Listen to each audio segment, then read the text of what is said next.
Good day, fellow crafters. Welcome back to the Forget-Me-Not Card Company YouTube channel. I'm Tamara, the card creator.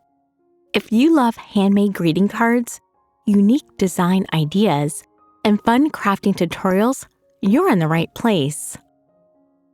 In today's video, we're going to dive into using Lunar Paste to create a spectacular summer card. But before we get started, make sure to hit that subscribe button and click on the bell icon so you never miss out on the latest tips and tricks.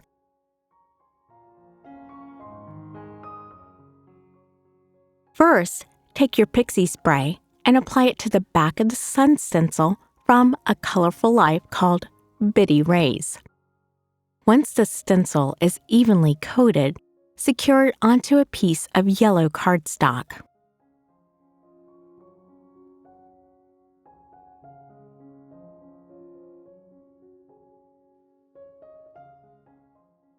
Next, I grabbed Simon Hurley's Lunar Paste, which is a cheery sun color fittingly called Shooting Star, and applied it all over the entire stencil using a foam blending pad, making sure to cover all the areas.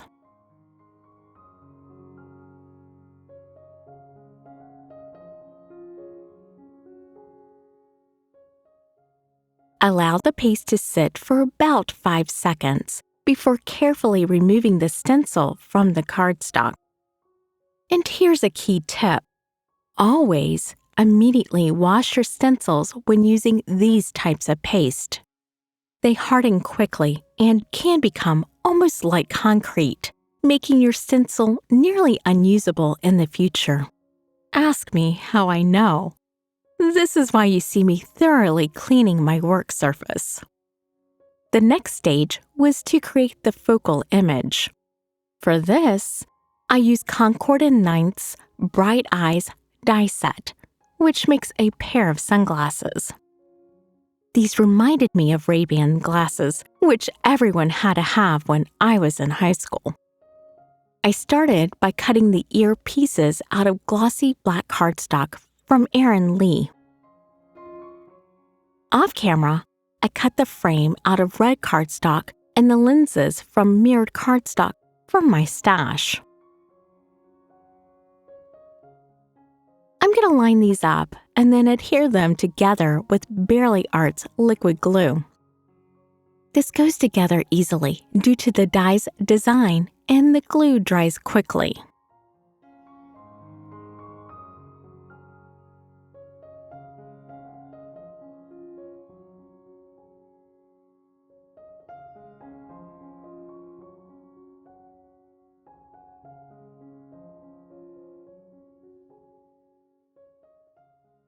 To make them appear more like Ray-Bans that I remember, I chose to use Nuvo drops in silver. To keep the application consistent, I added just a tiny drop in the corners of the frames. To avoid any hardened bits, I put a small dab onto a clear block, and I used a push pen to check for dried clumps. Then, I dabbed the pen into the corners of the frame and shaped the drops with the same pen.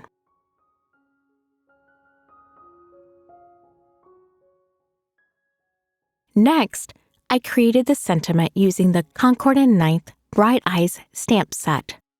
The sentiment I chose was, "Your future's so bright, you gotta wear shades." It fit perfectly for my design theme, so I knew I had to use it. Off camera, I trimmed the background panel to its final dimensions.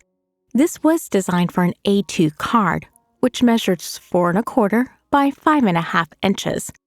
But I wanted to reveal the outside to give it a framed appearance, so I trimmed off an extra 1/8 of an inch from each side.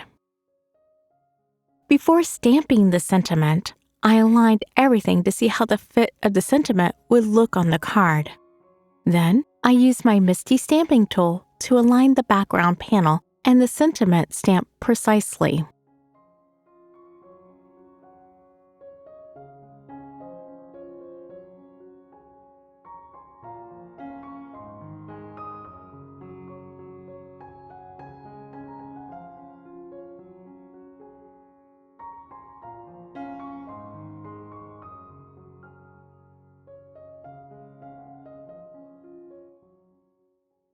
After ensuring the fit is correct one last time, I ink the stamp up with black ink.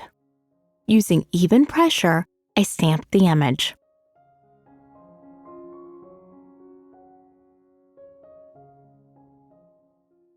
Personally, I always stamp my image at least 2 to 3 times, just to ensure I get a great transfer.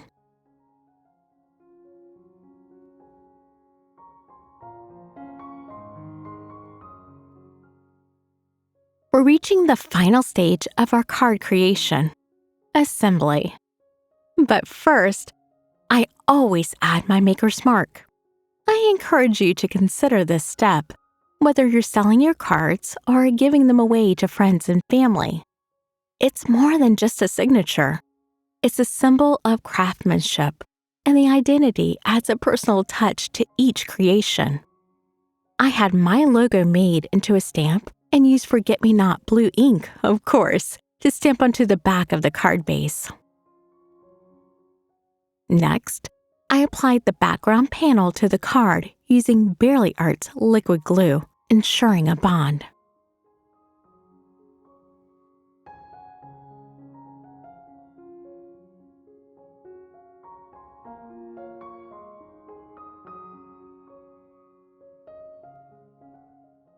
To keep everything in place while the glue dried, I used a glass block as a paperweight.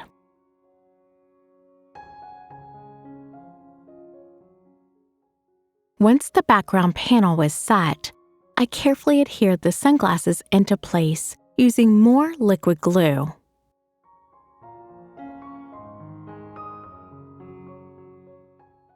With that, the assembly of the card is now complete. I just love the way this card came together. The lunar paste on this card almost looks hot to the touch, doesn't it? And the mirrored lenses were the perfect addition. I hope you've enjoyed learning how to create with me today. Remember, crafting handmade greeting cards is not just about creativity. It's about sharing heartfelt messages and making lasting memories. If you found this video helpful, don't forget to give it a thumbs up and subscribe to our channel for more crafting tips, design ideas, and fun tutorials. And as always, click the bell icon so you never miss out on our latest content. Remember, crafting is happiness. I'll see you next time.